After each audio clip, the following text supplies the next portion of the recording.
ఈ సాటర్‌డే లేచేసరికి చాలా లేట్ అయింది. అండ్ ఫుడ్ ప్రిపేర్ చేయడానికైతే అస్సలు ఇంట్రెస్ట్ రాలేదు. చాలా లేజీగా అనిపిచ్చింది. అప్పుడప్పుడు అంతే కదా! అలా లేజీగా అనిపిస్తది. ఏమి చేయాలి అని అనిపించదు. సో, ఆ కైండ్ ఆఫ్ సాటర్‌డే అనమాట నాకిది.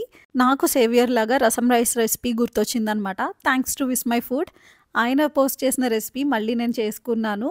సో, రసం రైస్ చేసుకున్నాననమాట.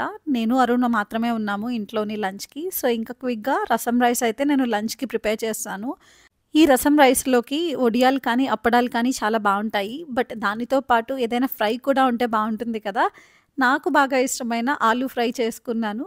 ఏంటో ఈ మధ్యన ఆల్మోస్ట్ ప్రతి వీకెండ్ ఆలూ చేసుకుంటున్నాను. అయినా కానీ బోర్ కొట్టట్లేదు. అండ్ ఇలాంటి రెసిపీస్‌లోకి తాలింపు చాలా కీ రోల్ ప్లే చేస్తది గదా!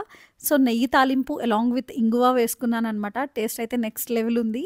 ఈ వీకెండ్ లంచ్ నేను లేజీగా చేసుకున్నా కానీ చాలా బాగా ఎంజాయ్ చేశానసలు. నచ్చినియి. అండ్ ఈ మధ్యన వడియాలు తిని చాలా కాలం అయిపోయింది. యాక్చువల్‌గా వడియాలు లేకుండే ఇన్ని రోజులు. సో, అందుకని జెప్పి వేపుకోలేదు. మొన్న డీమార్ట్‌కి వెళ్ళినప్పుడు తెచ్చుకున్నామనమాట. సో, ఇంక అందుకని చెప్పి ఇప్పుడు వేపుకున్నాను చాలా డేస్ తర్వాత. అలా నా వీకెండ్ లంచ్‌నయితే sambar rice along with aloo fry and వడియాలతో మంచిగా తిన్నాను. అండ్ మీ వీకెండ్ స్పెషల్స్ ఏంటో నాతో కామెంట్ సెక్షన్‌లో చెప్పండి. అండ్ ఛానెల్‌ని సబ్స్క్రైబ్ చేయటం మాత్రం మర్చిపోకండి. See you in the next one. Bye.